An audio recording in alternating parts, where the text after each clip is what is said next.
kalau kita berada di antara tulu'us syamsi, terbit matahari. Sekarang terbit matahari jam 5 berapa? Isrok 58 ya. Itu sampai zawal, sampai gelincir matahari. Jadi apa yang mesti kita lakukan, apa yang bagus kita kerjain antara terbit fajar gitu, terbit matahari, ada terbit fajar di matahari sampai gelincir matahari. Dari mulai isrok sampai zuhur gitu. Nah, yang pertama katanya, al-halatul ula. Hal yang pertama, wahyal afdol. Dia itu ialah yang lebih utama. Antusarrifahu ialah bahwa engkau menggunakan waktu itu, waktu antara terbit matahari sampai gelincir matahari. Dari isrok sampai zuhur. Buat apa katanya? Digunakan waktu itu fi talabil ilmin nafi'. Dalam menuntut ilmu yang bermanfaat. Kayak sekarang nih. Dari mulai tadi terbit matahari, ya, isrok sampai nanti zuhur. Yang paling bagus, gunakan waktu itu untuk menuntut ilmu yang bermanfaat. Dunal fudul katanya. Bermanfaat buat apa? Fiddin. Bermanfaat buat agama. Jadi kita tulis aja biar ada hasilnya.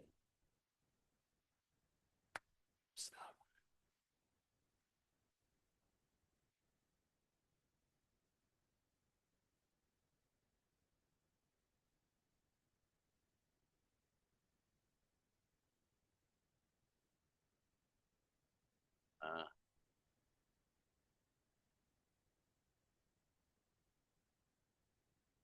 adab antara terbit matahari sampai gelincir matahari. Adab yang pertama, yang paling bagus, menuntut ilmu yang bermanfaat.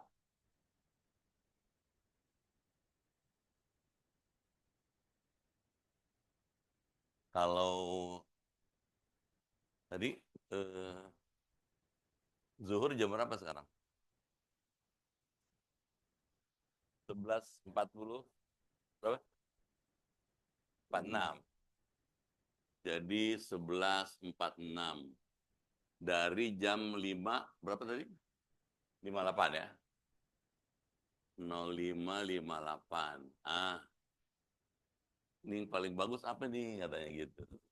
Dari jam 5.58, jam 6 kurang 2 menit, sampai jam 11.46. Yang paling bagus, gunakan waktu itu buat menuntut ilmu. Ilmu ada banyak, tapi ada yang paling utama, al-ilmu nafi', ilmu yang bermanfaat. Kayak sekarang nih, ibu, bapak paling bagus.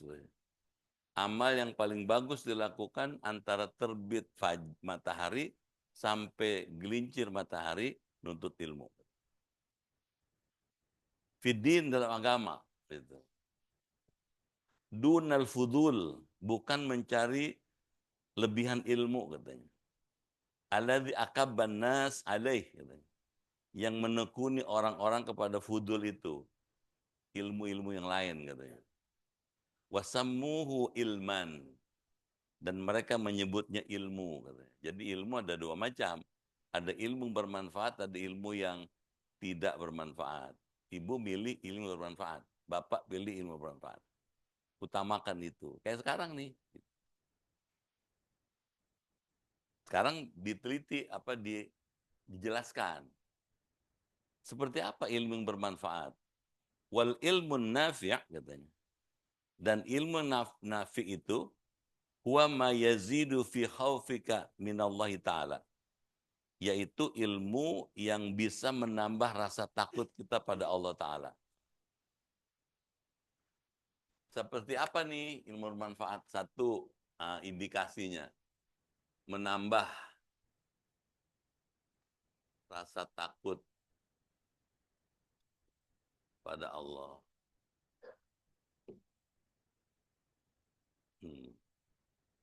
Makin kita belajar, makin tambah takutnya. Nggak berani ngelawan ya, aturannya dan larangannya. Gitu. Apa yang diperintah dijalanin, apa yang dilarang dijauhin. Makin takut pada Allah. Yang kedua katanya, wa yazidu fi basiratika, dan menambah penglihatan batinmu katanya. Biuyu bin nafsika, terhadap kecelaan dirimu sendiri. Ya. Kedua katanya, menambah kemampuan mawas diri,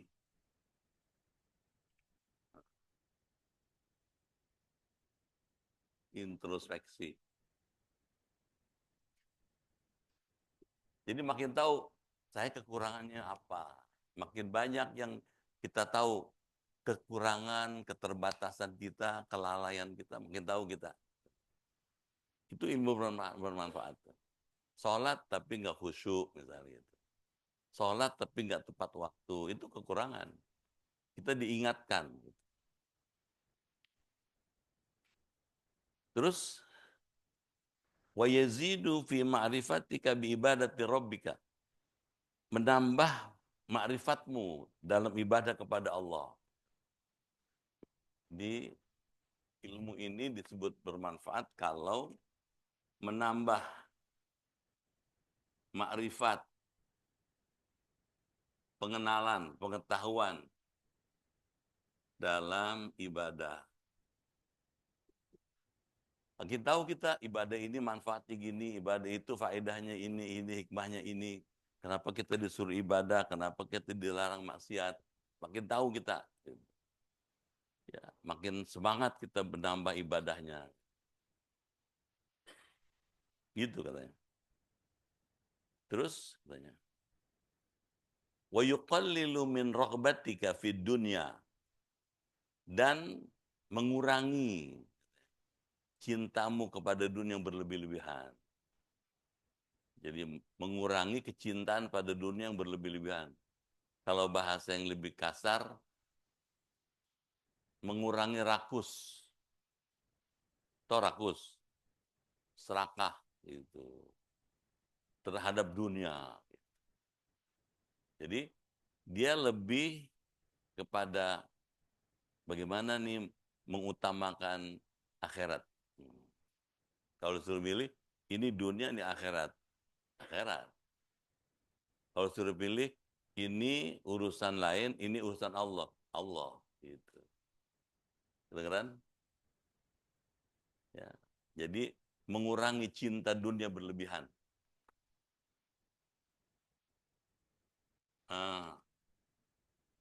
Mengurangi cinta dunia berlebihan.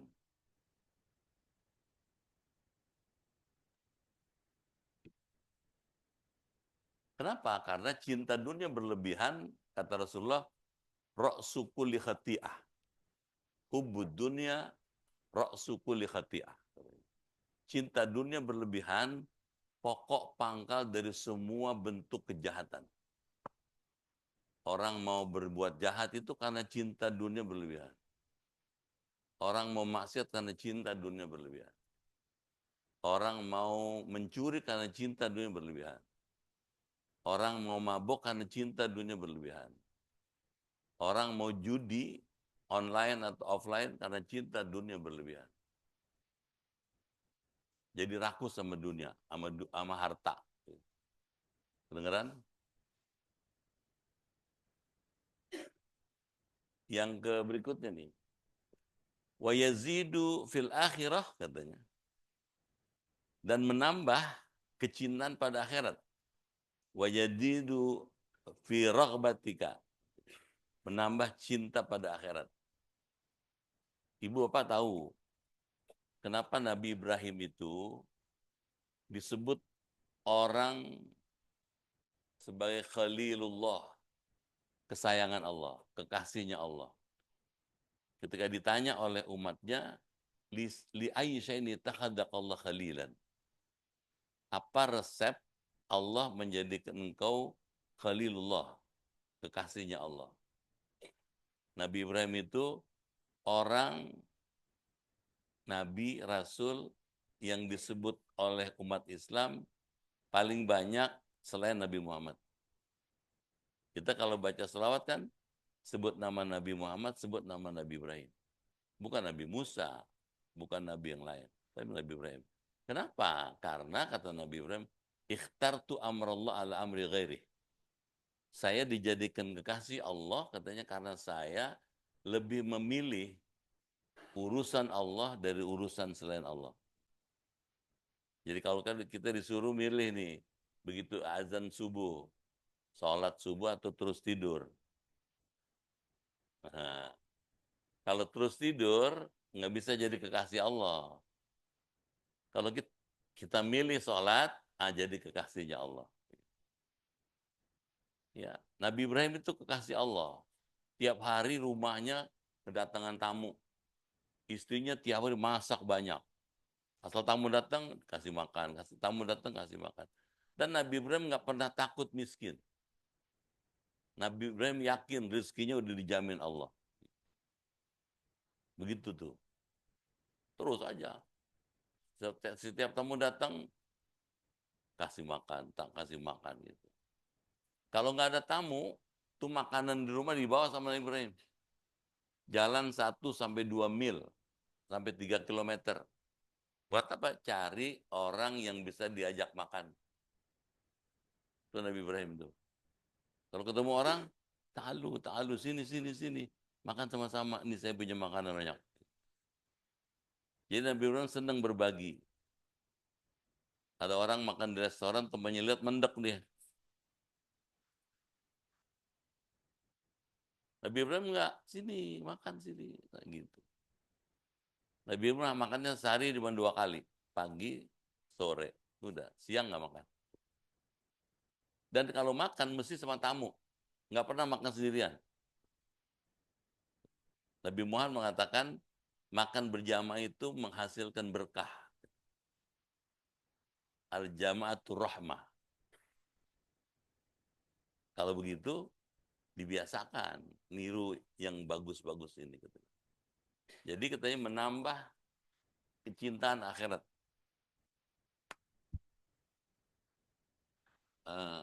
Menambah cinta pada akhirat.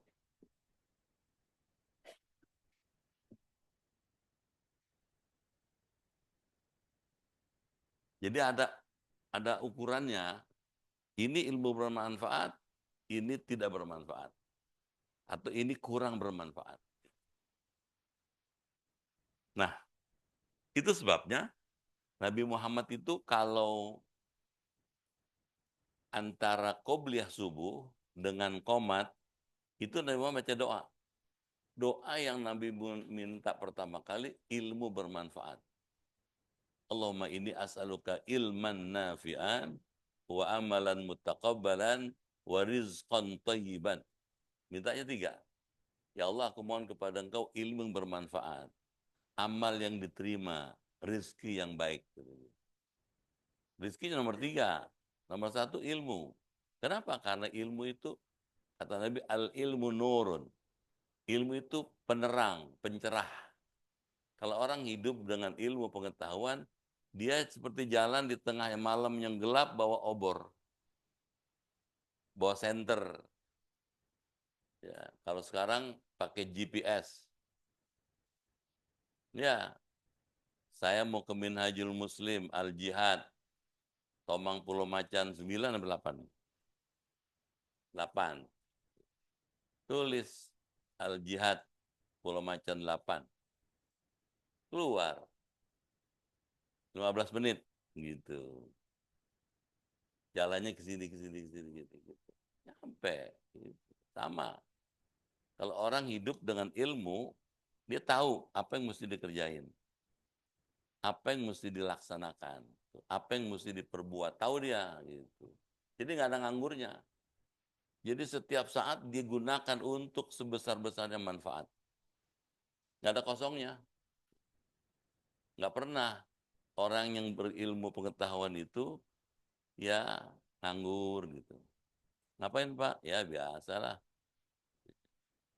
ngomong-ngomong kosong. Udah tahu kosong diomong. Jangan. Kita mesti memanfaatkan umur yang ada ini semaksimal mungkin buat sesuatu yang mahal di akhirat.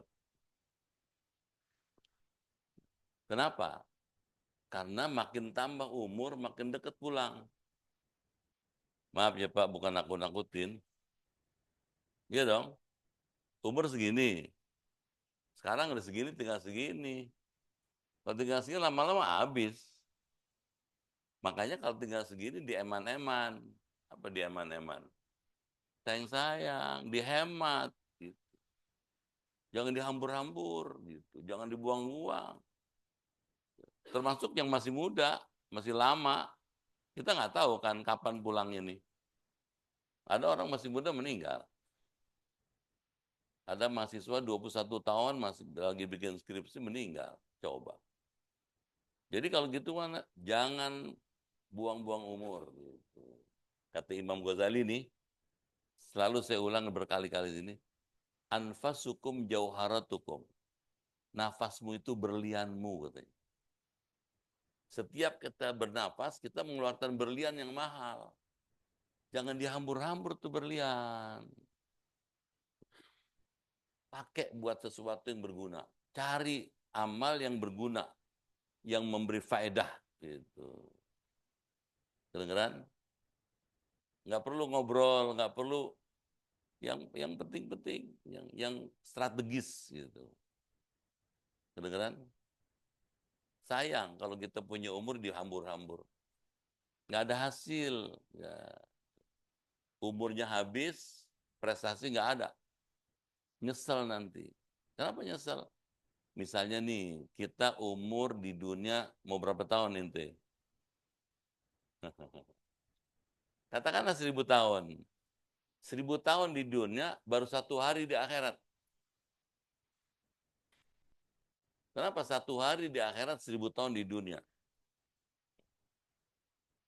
Jadi kalau umur kita misalnya, kalau 1000 tahun kepanjangan lah. 100 tahun. Baru 1/10 hari di akhirat. Padahal akhirat tuh nggak ada ujungnya, nggak ada batasnya. Rugi dong. Gara-gara umur yang cuma sebentar, rugi sepanjang masa. Makanya umat Islam mesti maju. Orang Islam mesti lebih unggul dibandingkan umat lain, bangsa lain. Orang Indonesia mesti maju. Gunakan waktu sebaik mungkin buat sesuatu yang bermanfaat. Kedengeran? Percayalah sama saya. Kita bisa unggul dibandingkan bangsa lain kalau kita bisa menggunakan waktu ini. Caranya gimana? Jangan dihambur-hambur, jangan dibuang-buang. Saking mahalnya waktu sampai Allah bersumpah dengan waktu. Wal asri innal insana lafi khusrin. Kalau gitu gimana? Jangan buang-buang waktu. Jelas? Baik, kita nanya lagi. Wa yaftahu basirataka, yang membukakan penglihatan hatimu katanya. Manusia itu punya 2 mata. Mata kepala, mata hati. Yang mesti dibuka mata hati. Ainul basirah. Bagaimana mata hati ini cerdas gitu. Dia bisa tahu, gitu. Bisa makrifat, bisa mengenal Allah gitu. Bisa dekat dengan Allah. Kalau mata kepala ada dokter mata. Kalau mata hati agama, tasawuf gitu. Ilmu-ilmu yang ibu bapak belajar tiap ahad ini membuka mata hati. Mata hati ini bisa lebih tajam dibandingkan mata kepala. Kalau mata kepala cuma bisa ngelihat dalam jarak-jarak tertentu. Tapi kalau mata hati bisa ngelihat dari jarak yang begitu jauh. ribuan kilometer. Nabi Yakub, cucu Nabi Ibrahim, itu diuji Allah, matanya buta. Buta mata kepalanya nih. Tapi meskipun mata kepalanya buta, Nabi Yakub bisa ngelihat anaknya Nabi Yusuf yang ada di Kairo di Mesir, yang jaraknya dari Kan'an, Yerusalem sampai ke Kairo, ke Mesir itu 1000 kilometer. Tahu kalau anaknya lagi susah di sana. Padahal matanya buta. Gitu. Kenapa? Mata batinnya cerdas. Mata batinnya tuh cemerlang. Nah, ngaji-ngaji tiap ahad ini supaya mata batinnya cemerlang. Nggak bisa kalau nggak dilatih, nggak mau gitu. Nah, itulah ilmu tasawuf. Kedengeran? Tahu Nabi Yakub kalau anaknya lagi susah. Kan? Bagaimana nggak susah? Nabi Yusuf sendirian di rumah. Majikannya, Kitmir itu lagi berburu. Di rumah ada istrinya Kitmir, Zulaikha. Cuakep. Kalau cakep biasa cuakep. Kalau bahasa Betawi cakep beeng. Ini Zulaikha ini sejak nikah dengan Kitmir sampai Nabi Yusuf datang masih gadis. Gak usah diterangin dong. Makanya begitu ngeliat Nabi Yusuf ganteng, cerdas, pinter, jujur, lurus, bener, siapa nggak kesima. Begitu suaminya pergi, Zulaikha masuk kamar Nabi Yusuf. Dikunci tuh pintunya. Kata Zulaikha, waqalat haytalak. Hai Yusuf, perbuatlah semaumu. Itu kalau bahasa kampung dibangga ke. Ini nggak ada orang Jawa sini ya. Orang Sumatera semua jangan. Dipersilahkan, coba. Itu kalau ibaratnya itu, bandeng nyamperin kucing. Yang biasanya kucing nyamperin bandeng. Ini sekarang yang nyamperin bandengnya. Cuman yang disamperin bukan kucing bukan kucing garong. Bukan kucing sembarangan ini. Tuh, begitu disamperin, Nabi Yakub yang ada di Kan'an, ada di Yerusalem sana, tahu anaknya lagi susah. Dalam tafsir jalan katakan didorong tuh dari jarak jauh. Nabi, Nabi Yakub. Keluarlah syahwatnya Nabi Yusuf melalui anamil, jari-jari tangannya. Begitu keluar, lari Nabi Yusuf. Ketika kelari, dijamret gamisnya oleh Zulaikha. Robek punggungnya. Pas sampai depan pintu, ketemu suaminya.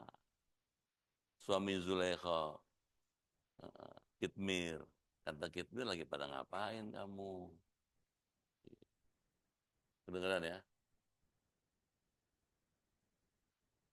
Zulaikha ketika ketahuan suaminya kan malu kan? Bagaimana nih pendapat kamu kalau ada orang mau mencelakain saya? Kata gitu. Pilihannya masukkan penjara aja. Gitu. Nah pada saat itulah Allah memberikan pertolongan, memberikan burhan. Tidak jauh dari mereka bertiga, Nabi Yusuf, Zulaikha, dan Kitmir, ada bayi lagi diayun. Tahu diayun? Ya, kalau dulu orang kalau punya bayi, diayun itu pakai jari. Apa? Pakai kain di nah, tiba-tiba tuh bayi bisa ngomong. In kanat qamisu qudda min kubulin, katanya. Kalau yang robek bagian depan baju Yusuf, Yusuf yang salah. Wa in kanat, apabila yang robek itu bagian punggungnya, maka yang salah adalah istrimu. Ternyata begitu, ya bini saya nih. Tapi karena dia pejabat, menjaga martabatnya, Nabi Yusuf dimasukkan penjara. Tapi gara-gara masuk penjara, Nabi Yusuf dipromosikan Allah jadi raja. Kita nggak cerita itu nih, maksud saya cerita mata batin itu bisa lebih tajam dibandingkan mata kepala.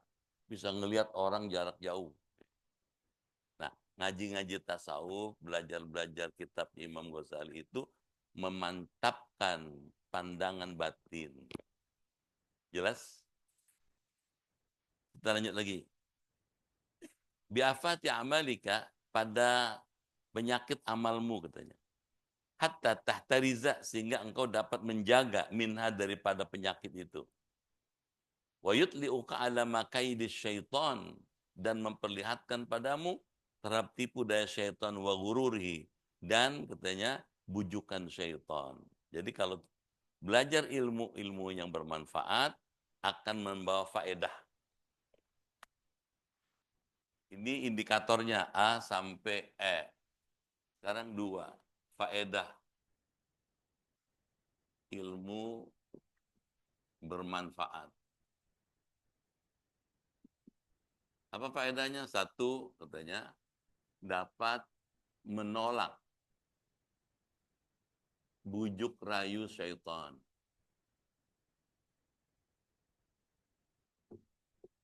Bujuk rayu, bujukan. Ya. Dapat meningkatkan. Apa yang ditingkatkan? Ya, kecerdasan batin.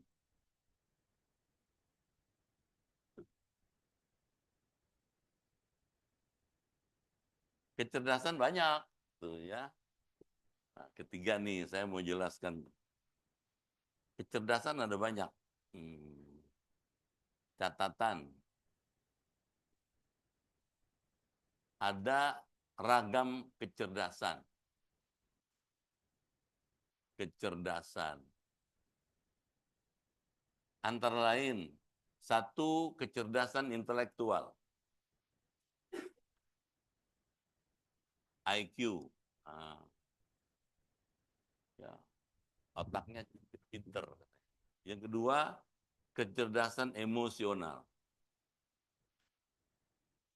EQ. Emotional quotient. Ada kecerdasan spiritual.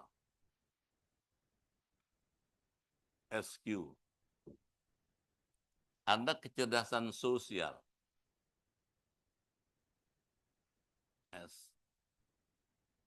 SCQ. Ada C-nya kecil.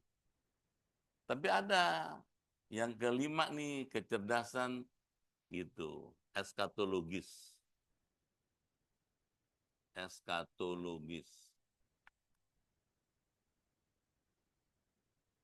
Atau kecerdasan eskatologikal.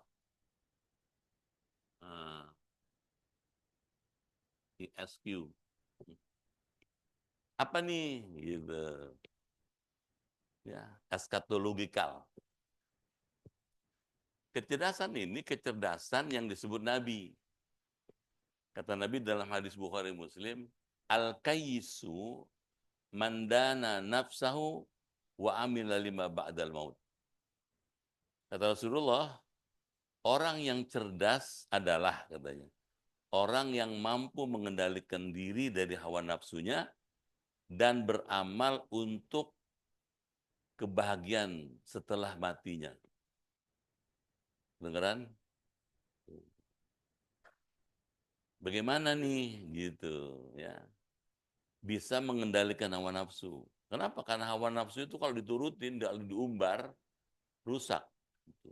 Lihat, orang membunuh gitu karena hawa nafsu. Anak bunuh orang tua karena hawa nafsu. Ada kan? Tuh. Begal membunuh korbannya karena hawa nafsu. Orang main judi online karena hawa nafsu. Orang mabuk narkoba karena hawa nafsu. Nah, orang cerdas kalau bisa ngerem hawa nafsunya itu. Dan yang ngajarin ngerem hawa nafsu itu agama. Disuruh puasa Ramadan, disuruh puasa Senin Kemis, puasa 13, 14, 15, Ayamul Bid. Tuh. Supaya cerdas. Tuh. Kedengeran? Tuh. Jadi bukan cuman hanya cerdas tapi sehat. Kalau saat rajin puasa sehat, kolesterol turun, bener nggak? Asam lambung turun, asam urat turun, hipertensi juga turun. Puasa itu luar biasa. Yang kedua, katanya kata Rasulullah, orang yang cerdas secara eskatologikal itu adalah orang yang wa amila lima ba'dal maut. Beramal untuk kebahagiaan setelah dia meninggal. Kalau buat kebahagiaan di dunia, tiap hari kita lihat. Orang belajar ekonomi, belajar hukum, belajar kedokteran, belajar bahagia di dunia. Orang suka lupa, kita nggak hidup di dunia saja. Kita juga bakal hidup di akhirat. Nah, eskatologikal ini kecerdasan yang mempersiapkan bagaimana bahagia di sana. Kalau di dunia udah mesti, nggak boleh nggak mesti ditawar itu. Kalau kita di dunia bahagia, kita juga mesti pikir bagaimana di akhirat bahagia.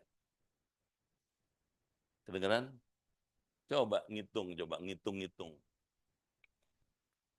Kalau di dunia, aduh ini,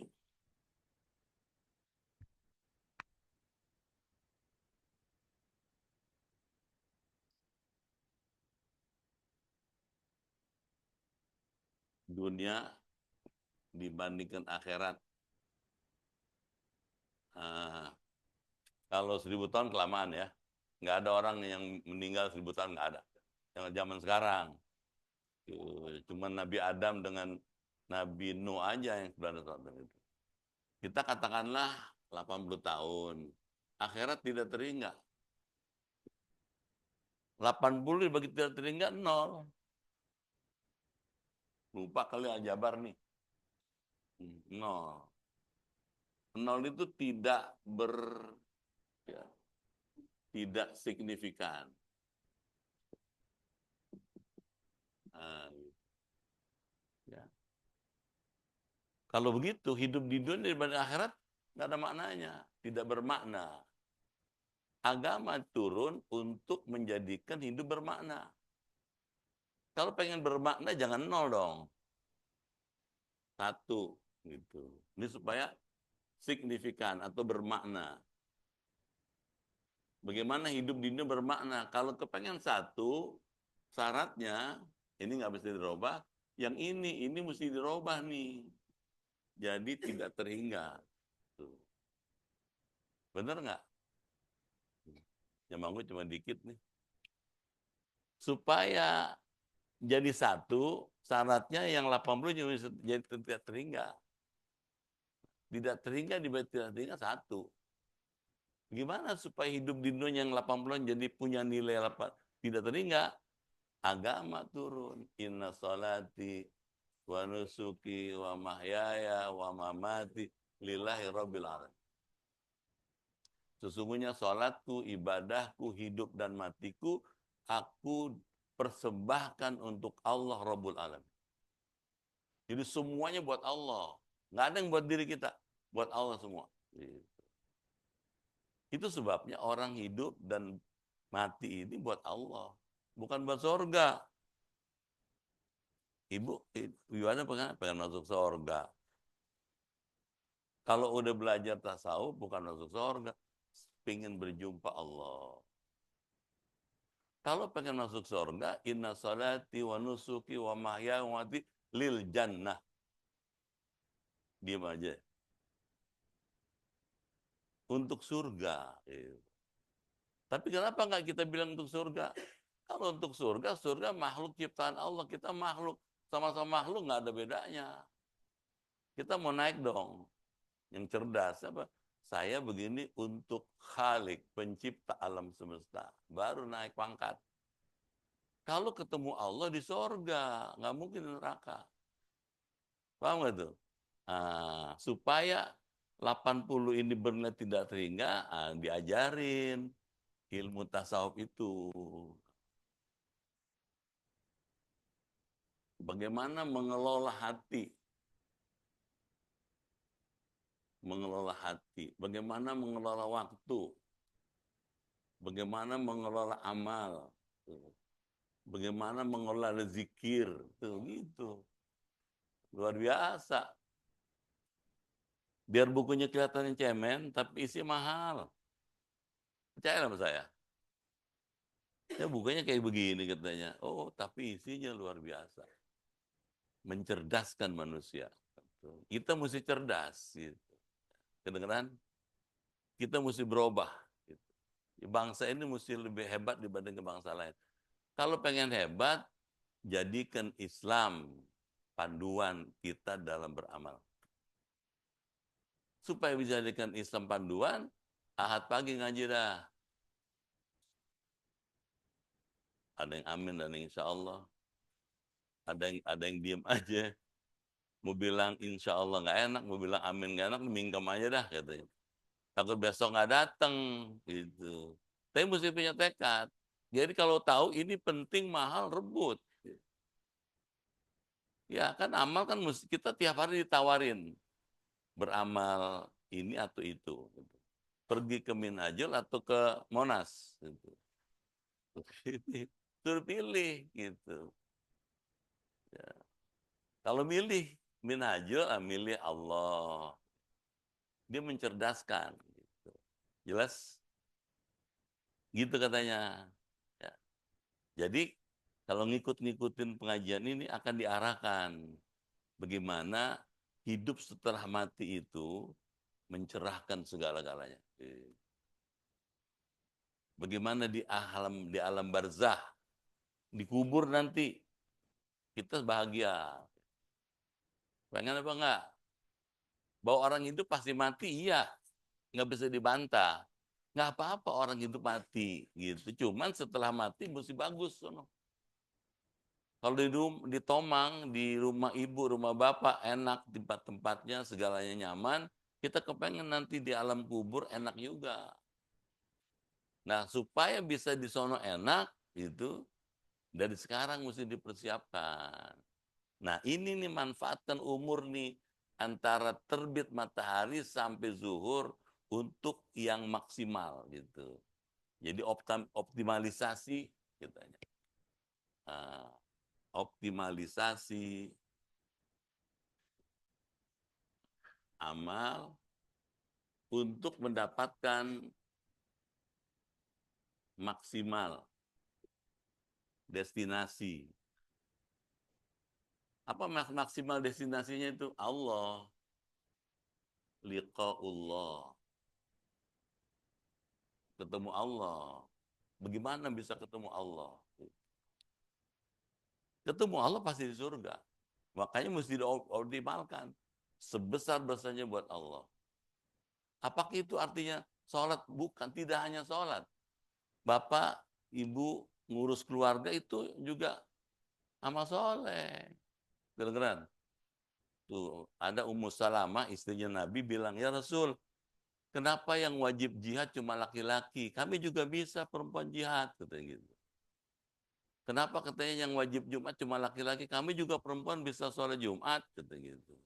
Kata Nabi, kamu ngurusi rumah tanggamu, kamu ngurusi suami dan anakmu itu jihad. Kedengeran nggak?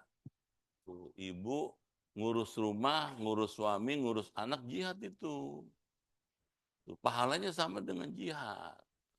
Kalau bapak-bapak jihadnya macam-macam, ya, di bidang yang berbeda-beda. Ibu di rumah ngurus keluarga itu jihad. Dia sama perlakuannya, nggak ada diskriminasi. Jelas? Bagaimana memberi terbaik buat keluarga, itu. Bagaimana bikin suami mesem, diam aja. Iya bener. Bagaimana suami saya ntar malam tidur mesem gitu. Ntar bangun tidur mesem lagi dia.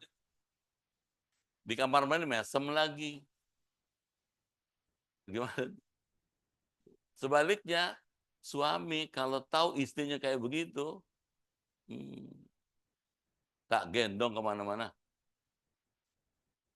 Saya bikin senang dia, gitu. Jangan dompet celana dikasih. Jelas? Jangan uang, kasih dikasih semua. Kenapa? Buat istrinya. Amin. Iya benar. Karena tahu kalau istrinya solehah, suami nggak sayang saya. Jelas, alhamdulillah. Nanti diajarin nih bagaimana caranya setan itu menipu manusia. Cuman kalau diterangin sekarang, minggu depan pada nggak ngaji. Cukup dulu ya. Sampai halaman 67 baris ketiga selesai.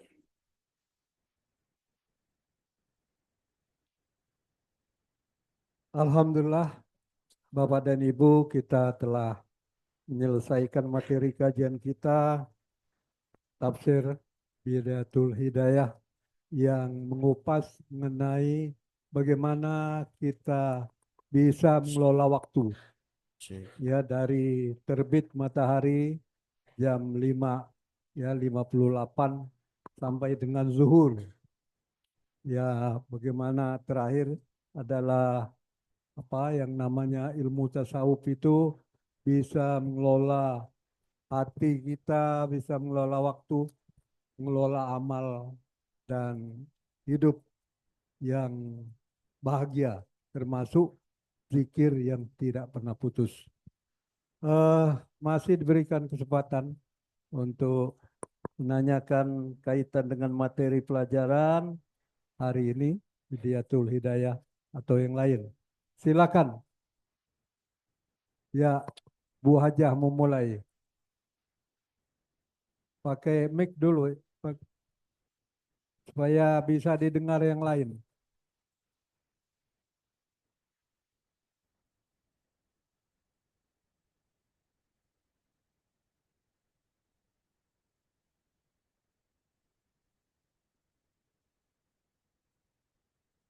Assalamualaikum warahmatullahi wabarakatuh. Salam.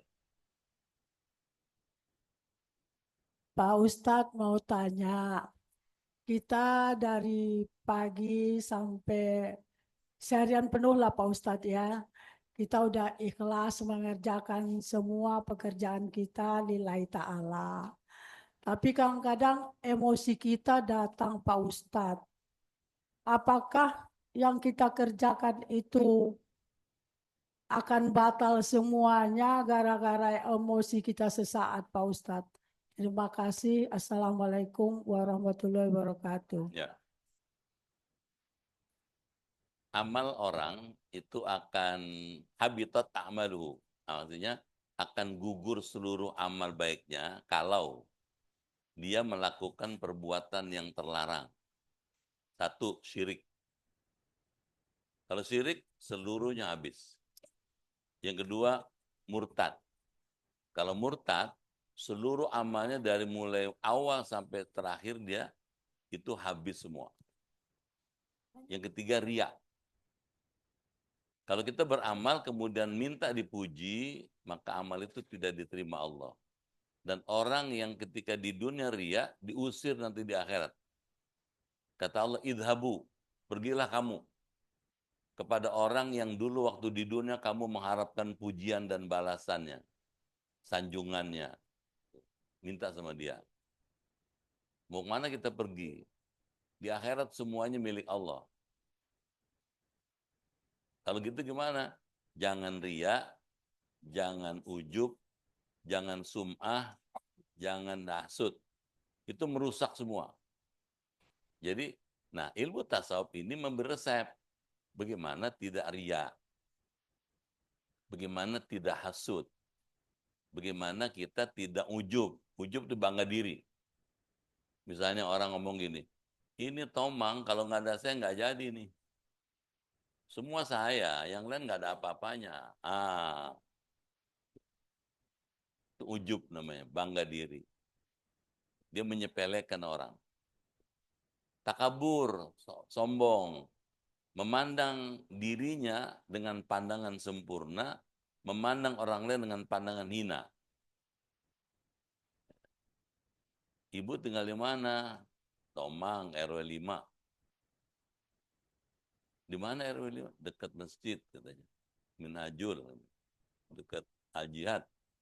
Kata orang itu, saya punya teman Bu situ, si Anu. Alah dia sih nggak ada apa-apanya. Boleh direken, boleh enggak. Kecil, katanya. Sombong.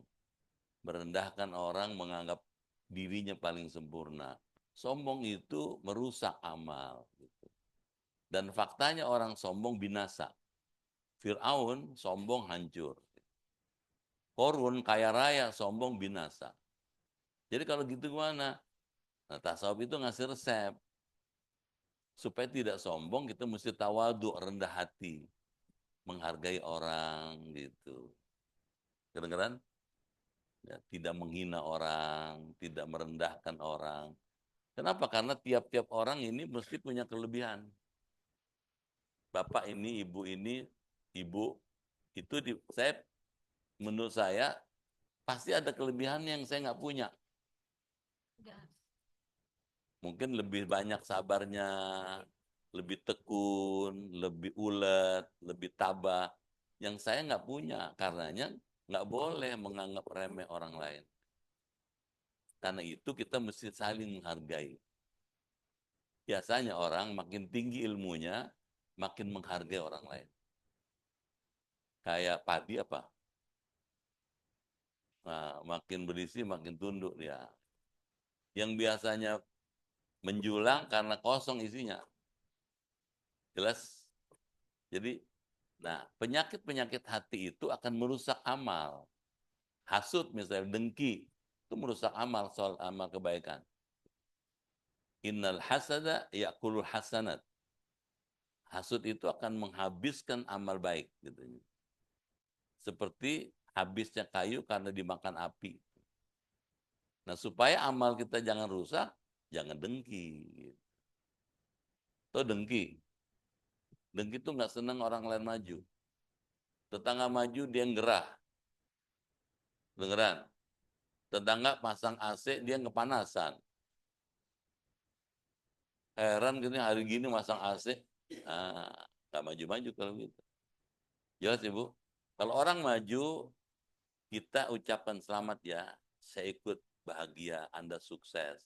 Semoga saya dan keluarga juga bisa seperti Anda gitu. Jangan orang maju, mobilnya tambah, perusahaannya makin hebat, ngepet kali ini. Ngeres pikirannya. Bisa tangkap ya? Ya kalau kerja, ya tadi orang kalau kerja sambil marah-marah, emosinya kurang kurang cerdas. Ada emotional quotient. Ya, orang makin cerdas emosinya, makin mampu mengendalikan emosi dia. Tidak mudah marah. Nabi Muhammad tuh, kalau mau marah, berhak marah, tapi Nabi nggak mau marah. Kedengeran? Nabi diundang makan oleh Zainab. Masih ingat kan? Zainab orang Yahudi, tetangga Nabi. Diundang makan malam, Nabi datang ke rumah Zainab.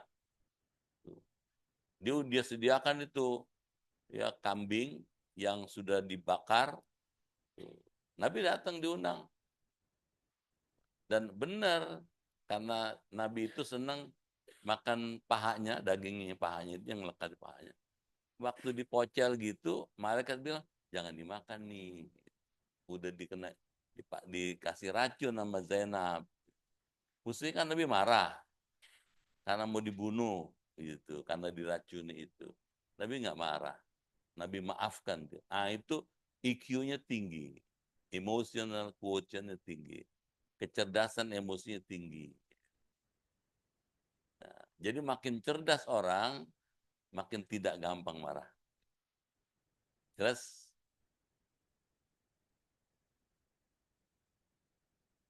Silakan yang lain.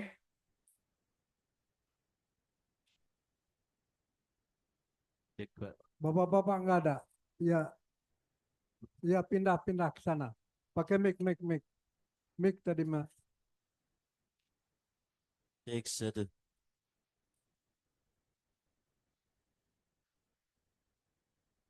Siapa yang mau nanya? Inilah gitu dibikin. Oh. Nggak pakai mic udah kenceng tuh.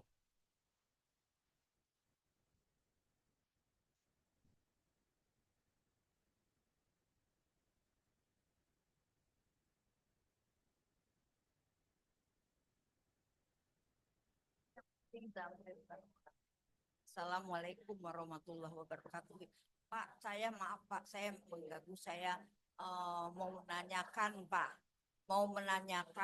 dulu Pak Rujito itu kan Pudek 3 bidang mahasiswaan. Pas tamat anaknya mahasiswanya terus nggak lama kemudian jadi bos di Mekah. Jadi saya dapat banyak zam-zam air zam-zam bergalon-galon sampai sekarang 2001 sampai sekarang masih ada 1 itu galon itu nggak apa-apa apa bagaimana Pak air zam-zam 1 galon itu Pak? Ya, baik. Jadi yang saya tangkap ya, Ibu dikasih air zam-zam banyak bergalon-galon sampai tinggal 1 galon. Terus yang ditanya, Nggak apa-apa disimpan terus apa dibuang apa bagaimana? nah, gini, Ibu punya kelebihan. Harap tenang. Ibu punya kelebihan dibandingkan yang lain. Orang lain jangankan bergalon-galon, segelas pun nggak punya. Nah, bagaimana supaya ibu punya zam-zam 1 galon itu memberi manfaat buat orang lain? Saran saya, gunakan zam-zam sebagai sarana untuk meraih amal soleh. Tuh, biar dapat pahala banyak, bagi-bagi aja. Gitu. Bagi-baginya supaya kebagian semua ya gelasnya kecil aja, nggak usah segede alaihim. Kecil-kecil aja gelasnya bagi-bagi. Nah, itu lebih bagus.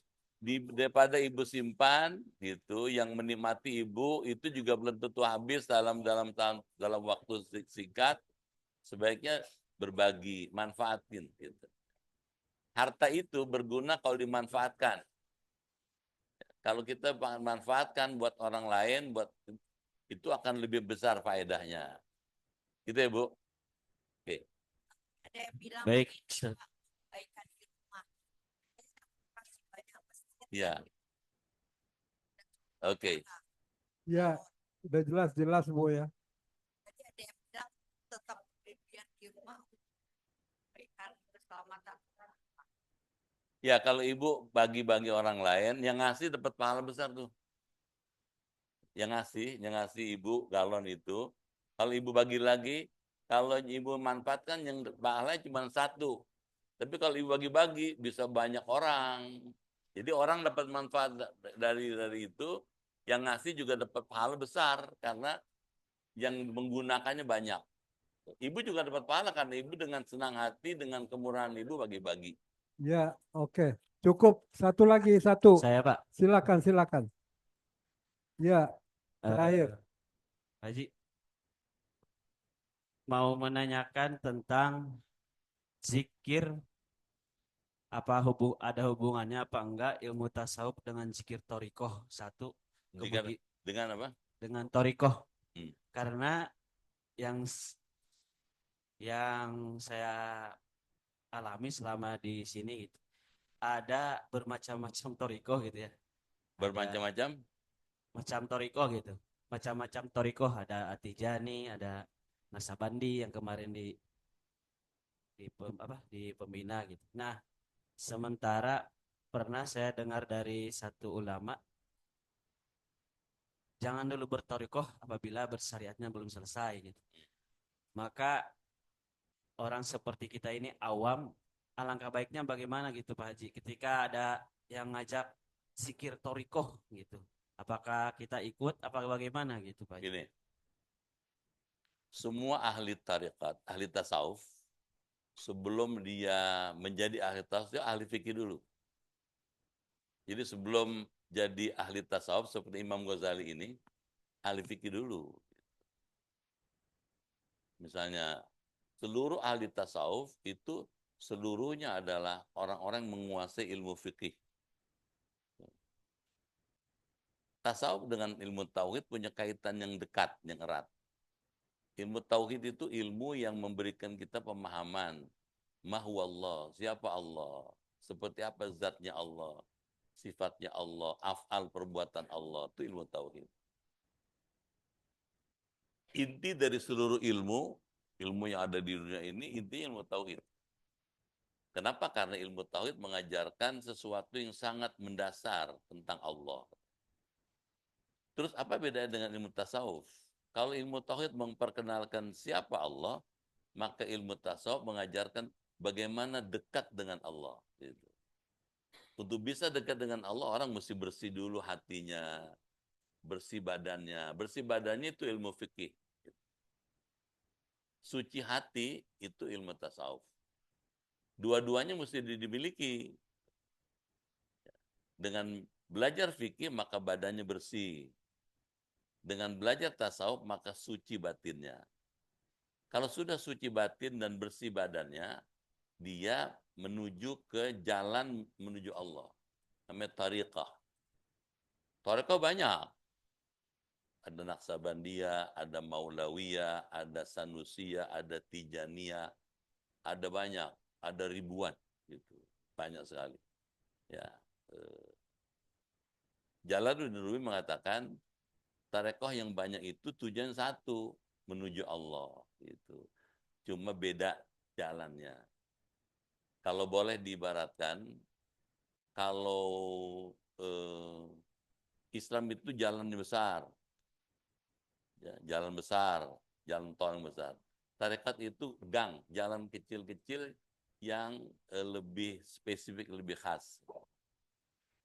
Terus boleh nggak kita ikut zikir tarekat? Tidak dilarang. Karena akan melatih kita untuk dekat pada Allah. Meski demikian, sebaiknya kita kuasai dulu ilmu fikih. Gitu. Ya. Toharoh, gitu kan.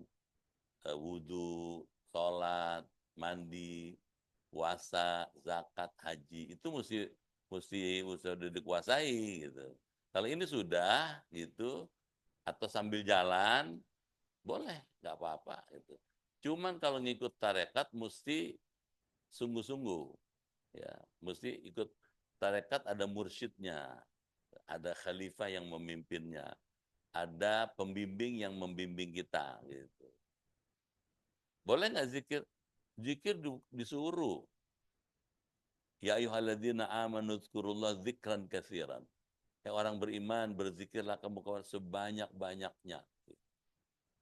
Nah, untuk bisa belajar zikir sebanyak-banyaknya, mesti belajar ilmunya. Imam Ghazali ngajarin. Ada zikir khafi, ada zikir jali. Gitu. Ada zikir lisan, ada zikir hati. Gitu. Ada zikir yang terdengar, ada zikir yang tidak terdengar. Dua-duanya bagus. Gitu. Ya saran saya, kalau diajak zikir, ya ikut aja. Ya bagus kan gitu, diajak zikir pada la ilaha illallah, la ilaha, bagus gitu kan, buat kebaikan kita, memantapkan hati yang disembah cuma satu, namanya Allah gitu. Kalau di Amerika Serikat ada Profesor Robert Fraser namanya, ya, Robert Fraser mengatakan kalau hati kita kepengen bersih dari hawa nafsu, dari nafsu ammarah, maka hati itu mesti diisi dengan kalimat tauhid, la ilaha illallah gitu. Jadi isi itu, hati itu isinya Allah, bukan hawa nafsu, bukan syaitan. Gitu ya. Bu, cukup dulu Bu ya. Ahad depan nanti kumpulin pertanyaan ahad depan. Ya banyak yang harus kita gali lagi. Kita ahad depan materi kajian kita Uqudul Jain halaman 46. Ya jadi kitab kita selalu berganti. Ya jadi pertanyaan-pertanyaan tuh disiapkan kalau saja kurang puas, sampaikan tertulis, nanti dijawab sekaligus oleh guru kita. Kita akhiri dengan doa. Al-Fatihah.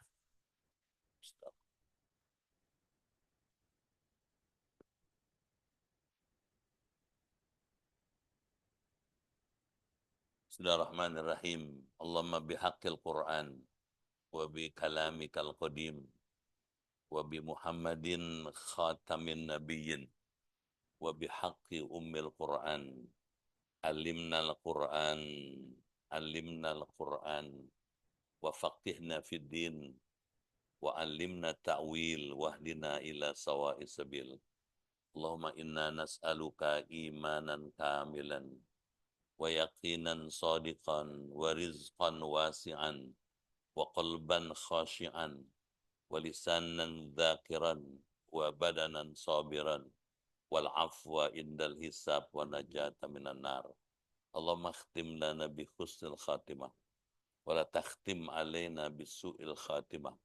Rabbana atina fid dunya hasanah wa fil akhirati hasanah wa qina adzabannar walhamdulillahi rabbil alamin. Sekian, terima kasih. Lebih kurang mohon maaf. Assalamualaikum warahmatullahi wabarakatuh. Sallallahu ala Muhammad sallallahu alaihi wasallam. Muhammad sallallahu alaihi wasallam. Sallallahu ala Muhammad وسلم صلى الله على محمد صلى الله عليه وسلم صلى الله على محمد صلى الله عليه وسلم صلى الله على محمد صلى الله عليه وسلم صلى الله على محمد صلى الله عليه وسلم صلى الله على محمد وآله وصحبه وسلم اللهم صل وسلم وبارك عليه